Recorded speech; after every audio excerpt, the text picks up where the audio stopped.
Ibinagsak ni Yuan ang kanyang inventory pouch dahil hindi na niya ito kailangan. Nagulat ang dalawa matapos makita na wala ngang laman ang inventory pouch ni Yuan. Napatanong naman si Sangchan kung paano nangyari iyon. Tinanong ni Sangchan kung ano na raw ang gagawin ni Yuan. Dapat daw ay nagtabi ito ng 50 essence para sa sarili niya. Sumagot naman si Yuan na hindi nga raw siya aalis. Sinabihan ni Yuan si Juyon at Sangchan na magmadali na raw ang mga itong umalis. Ilang sandali na lang daw at magiging magulo na ang lugar na ito. Gustong-gusto pa sanang sumunod nina Juyon at Sangchan kay Yuan pero alam nila na hindi na nila mababago ang pasya ni Yuan. Inaya na ni Sangchan si Juyon na umalis at magpunta na sa sunod na tutorial. Dumiretso ng paglalakad si Yuan palayo sa gate ng sunod na tutorial. Pumasok naman sa loob ng gate ang dalawang magkaibigan na si Juyon at Sangchan. Naisip ni Yuan na defense ang tema ng sunod na tutorial. Tinawag nga raw itong tutorial dahil sa mga simple nitong tema, hindi tulad ng mga mahihirap na ipinapagawa sa tower. Ang unang araw na tema ay ang survival, pangalawa ang competition, pangatlo ang hunting at ang pang-apat ay ang defense.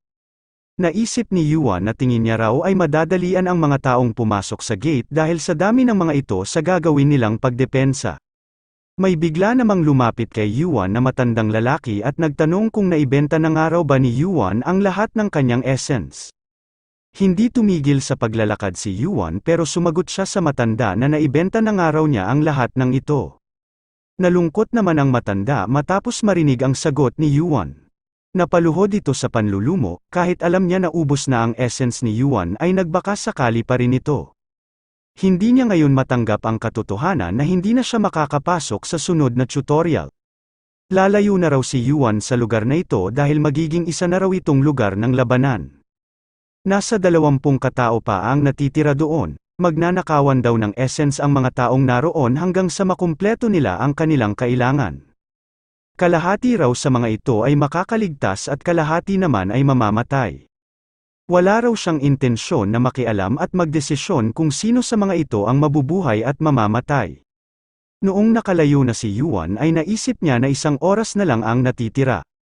Binanggit niya ang shop ng system, matapos noon ay nagkaroon ng pagyanig sa kanyang paligid. Normal lang daw ang pagyanig na ito sa tuwing tinatawag nila ang Lucky, kaso nga lang napakalakas ng pagyanig na ito. Napahinto sa paglalakad si Yuan. Naisip niya na rin ito pero hindi pa rin siya makapaniwala na magpapakita ulit ito. Mula sa mahiwagang liwanag ay lumabas ang pamilyar na matangkad na nilalang. Nagpakita sa kanya ang tutorial administrator. Pagkarating ng tutorial administrator ay tinanong niya si Yuan kung tinatawag ba raw siya nito. Sumagot naman si Yuan na hindi niya raw ito tinatawag. Tinanong niya kung nasaan na raw ang bagong Lucky na nakatalaga sa kanya. Sumagot naman ang tutorial administrator na nasa gitna pa raw sila ng pagpili ng mga bagong Lucky dahil napakarami raw ng inalis nila sa kanilang hanay. Tingin niya raw ay madadagdagan pa ang mga kailangan nilang tanggalin. Tinanong naman ni Yuan kung nabunot na raw ba ng mga ito ang mga taksil sa kanilang grupo. Sumagot naman ang tutorial administrator ng sa kada 3 Lucky ay may isa sa mga ito ang may koneksyon kay Olympus. Karamihan daw sa mga ito ay tumanggap ng napakalaking suhol. Sinabi rin ng tutorial administrator na salamat daw kay Yuan at napakaraming oras ng mga Lucky ang nasayang sa sektor na ito sa pagbili ng mga items at stats ng mga partisipante. Pati raw ibang sektor ay naapektuhan at nagkaroon ng delay. Nagtanong naman si Yuan kung bakit niya naman daw ito kasalanan. Sumagot naman ang tutorial administrator nang dahil daw umabot ng 100 tao ang mga gumamit ng shop ng magkakasabay para lang may maipambili ng essence kay Yuan. Tinanong naman ni Yuan kung ano naman daw ang masama doon, mabuti nga raw at nagkaroon sila ng maraming transaction.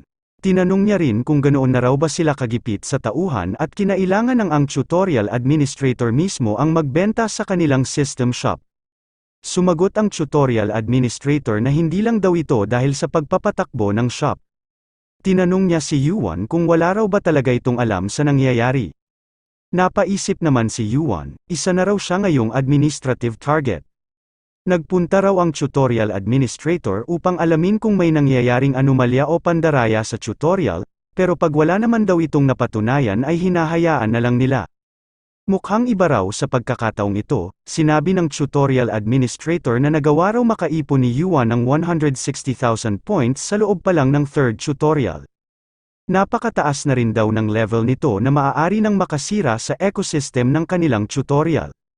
Sumagot naman si Yuan na yun daw talaga ang gusto niya. Wala raw magiging problema dahil ito na ang landas na napili niya. Sinabi niya sa tutorial administrator na gagamitin na niya ang system shop. Natawa ang tutorial administrator at sinabing napakapasaway nga raw ni Yuan. Sa tagal niya raw sa pagiging administrator ay ito palang daw ang kauna-unahan na nakakilala siya ng gaya ni Yuan. Lumiwanag ang kamay na itinaas ng tutorial administrator. Kasunod noon ay lumabas ang system shop, tinanong ng tutorial administrator kung ano raw ang kailangang bilhin ni Yuan. Tiningnan ni Yuan ang mga nilalaman ng system shop. Matapos matingnan ang mga kailangan niya ay nag-umpisa na siyang bumili. Ginamit niya ang kanyang 10,000 points at binili ang mid-grade personal inventory. Maaari niyang i-activate ang kanyang inventory sa pamamagitan ng pagbanggit ng salitang inventory.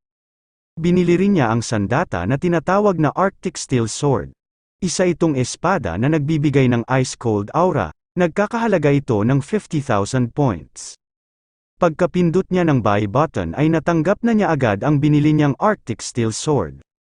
Binanggit niya ang inventory at inilagay ang binili niyang espada sa loob nito. Kaya niyang maglagay ng napakaraming items sa bago niyang inventory. Sinabi naman ng tutorial administrator na mahirap daw gamitin ang Arctic Steel Sword na binili ni Yuan. Gumamit si Yuan ng 60,000 points at binili ang isang pulang robe na tinatawag na Pyromancy Robe. Gumamit din siya ng 20,000 points upang bilhin ang isang kalasag na tinatawag na Magic Nullification Shield. Hindi na nga raw kalabisan ang sinabi ng tutorial administrator na kaya niyang sirain ang ecosystem ng tutorial. Hinubad niya ang suot niyang black na jacket at isinuot ang binili niyang Pyromancy Robe at ginamit din ang Magic Nullification Shield. Naisip ni Yuan na maaari niya nga raw magamit ang mga items na ito hanggang sa itaas na palapag ng tore. Bumili pa rin siya ng ice crystals, gumamit siya ng 20,000 points sa 4 na ice crystal na binili niya. Inilagay niya rin sa kanyang inventory ang mga ice crystals na ito. Namili naman si Yuan ng isa pang espada sa points na natitira niya. Nagtaka ang tutorial administrator sa item na binili niya.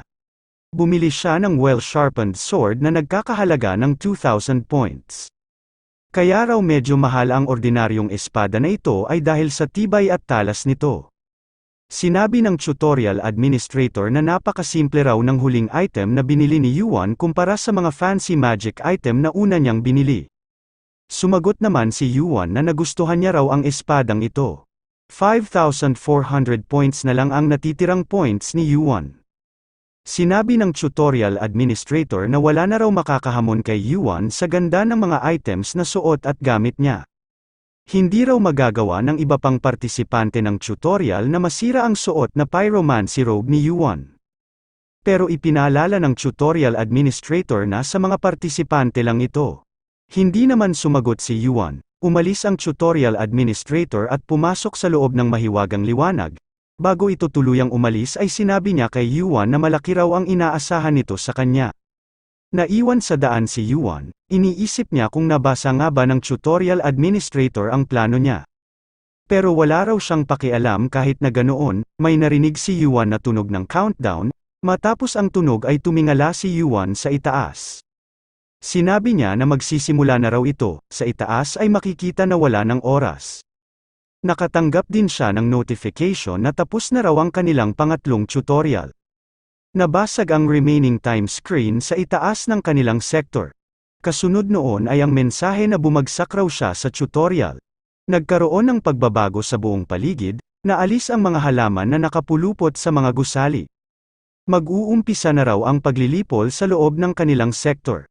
Naalis ang pulang gate sa gitna ng kalsada, ganun din ang mga naglalakihang halimaw. Tanging invisible na harang lang na naghihiwalay sa bawat sektor ang hindi nawala. Ang kapansin-pansin sa lahat ng pagbabago ay ang pulang kalangitan. Sinabi ni Yuan na matagal-tagal na rin niyang hindi nakikita ang kalangitan na ito. Uminit ang buong paligid kasabay ng pagbabago sa kanilang sektor. Tiningnan ni Yuan ang epekto ng binili niyang robe. Ang Pyromancy robe ay isang robe na enchanted ng ancient magic. Ginawa ito gamit ang espesyal na materyales, may epekto ito na resistance to fire attribute at increased magic resistance. Naisip ni Yuan na pinoprotektahan ng robe na ito ang kanyang katawan mula sa init. Magandang araw itong defensive item laban sa fire attribute, at magagamit niya ito hanggang sa tower. Nakarinig si Yuan ng sigaw at iyak mula sa malayo. Humihingi ng tulong ang ibang partisipante dahil sa init na nararamdaman nila sa paligid. Dumiretso si Yuan ng paglalakad, naramdaman niya na may 3 pa raw tao doon ang natitira. Sa paglalakad niya ay nakita niya ang 3 tao na ito. Kaya raw siguro naiwan ang 3 ito ay dahil hindi raw sasapat sa 50 essence ang hawak ng mga ito kahit papagsama-samahin. Maaari rin daw na napilitan pa ang mga itong ibigay sa ibang partisipante ang kanilang essence upang hindi sila nito patayin. Nagulat naman ang isang lalaki matapos makita si Yuan. Nagtataka siya kung bakit hindi pumasok sa sunod na tutorial si Yuan. Pinagmasdan nila si Yuan at umaasang may maitutulong ito sa kanila. Wala raw dahilan para hindi makapasa ang napakalakas na si Yuan. Bigla namang yumanig ang lupa na inaapakan ng isang lalaki. Nabiyak ang lupa sa gitna at naglabas ng nagliliyab na apoy. Napahiyaw ang 3 ito matapos matamaan ng napakainit na apoy. Humiyaw ang 3 at humihingi ng tulong kay Yuan. Hindi na nila kayang tiisin ang init na nararamdaman nila. Naisip ni Yuan na gamitin ang mga ice crystal na binili niya sa shop, pero bago pa niya ito nagawa ay naluso na agad ang mga ito. Hindi nga raw kaya ng ordinaryong tao ang init na dulot ng mga apoy na ito. Nakatanggap si Yuan ng notification na ang paglilipol ng 176 giant ay magsisimula na. Nagkaroon ng napakaraming sunog sa buong paligid ng sektor na kinalalagyan ni Yuan. Halos lahat ay nagliliyab at wala ng lugar ang pwedeng takasan. May lumabas naman na mahahabang payat na kamay mula sa mga bitak ng daan. Nagliliyab din ang mga kamay nito, umakyat ito ng dahan-dahan paakyat sa lupa. Nakita ni Yuan ang isang gumagalaw na wala ng laman na kalansay. Nababalot rin ng nagliliyab na apoy ang buong katawan nito. Naglabasan pa ang daan-daan at libo-libong nagliliyab na kalansay sa buong paligid ng sektor. Ang mga ito raw ay ang trash class demon na tinatawag na skull. Sinabi ni Yuan na napakaraming nga raw ng mga ito, ang mga skull nga raw ay halimaw na halos hindi makakapasa bilang demon. Mas kilala nga raw ang mga ito bilang tagasunod ng mga totoong demon kaya tinatawag ang mga itong basurang class. Pero hindi pa raw ito ang totoong kalaban, sinabi ni Yuan na nagkita na nga raw ulit sila. Ang mga demons, kasama ng mga gods, giants at dragons ay mga dating naghahari sa loob ng tower, kaya nga raw hindi makatwira na magpakita ang mga ito sa loob ng tutorial. Ito nga raw ang dahilan kaya ito tinatawag na annihilation. Lumabas ang napakalaking higante na nagliliyab ng apoy. Kasunod noon ay ang notification na ang low-class demon na si Surutra ay nagpakita. Sinabi muli ni Yuan na nagkita na nga raw ulit sila. Tinawag niya na Surutra ang pamilyar na higante. Naisip ni Yuan na noon nga raw ay napakalaki ni Surutra na halos kasing laki ng isang bundok habang sila ay nasa Ragnarok. Pero dito raw ay halos kasing laki lang ito ng isang bahay. Lumabas ang higante na may bungo na muka at may nagliliyab na katawan na halos kasing init ng magma. Ito ay si Surutra, pang-176 na anak ni Surtur. Sinabi ng higante na si Surutra na may maglalaho na naman daw na mundo. Kakainin raw ang mundong ito ng tower. Ang mundong pasira na gaya nito ay hindi na raw dapat ipinapanganak pa. Tinawag naman ni Yuan si Surutra at tinanong kung nagmemenopause na raw ba ito. Bakit daw napakadrama nito kahit na pang-176 na anak lang naman nito? Itigil na raw nito ang pagdadrama at mag-umpisa na raw sila. Lumingon si Surutra paibaba at tumingin kay Yuan. Nagulat si Surutra matapos makita ang mga mata ni Yuan. Sinabi niya na may katulad daw ang mga mata ni Yuan, katulad daw nito ang mga mata ng unggoy na nagmula sa Mount Huaguo. Napangiti ng masama si Surutra habang inaalala ang nakaraan. Iniisip ni Surutra kung magagawa rin daw ba ni Yuan na makatakas sa lugar na ito. Yumanig ng napakalakas ang buong kapaligiran noong tumayo ang higanteng si Surutra. Sa pagtayo nito ay iniangat niya rin ang malaki niyang espada. Nag-umpisa na rin sa paglalakad ang mga kalansay pasugod kay Yuan. Sinalubong naman ni Yuan ang mga kalansay na papalapit sa kanya dala-dala ang bago niyang bili na sandata. Hinati niya ang ulo ng isang kalansay gamit ang kanyang well-sharpened sword. Sinugod niya rin ang iba pang kalansay na malapit sa kanya, nagkaroon naman ng malalaking pagsabog sa tuwing mapapatay niya ang mga halimaw. Sinabi ni Surutra na mahusay raw si Yuan, hindi nito maiwasang mamangha sa ginagawang pagpatay ni Yuan sa mga kalansay gamit lang ang isang slash. Nabalot ng usok ang lugar na pinanggalingan ni Yuan dahil sa mga kalansay na sumabog. Nawala ang usok at lumabas ang walang gasgas na si Yuan. Hindi siya napinsala dahil sa taas ng kanyang level at constitution. Nakatulong din ng malaki ang kanyang pyromancy robe sa pagkansela ng init na nagmula sa mga pagsabog ng mga kalansay. Nadagdagan pa ang resistance ng kanyang pyromancy robe sa mga fire attribute na atake. Sinabi naman ni Surutra na hindi raw normal ang suot na robe ni Yuan. Tinanong niya rin kung inihanda ba raw ito ni Yuan para lang sa paghaharap nila.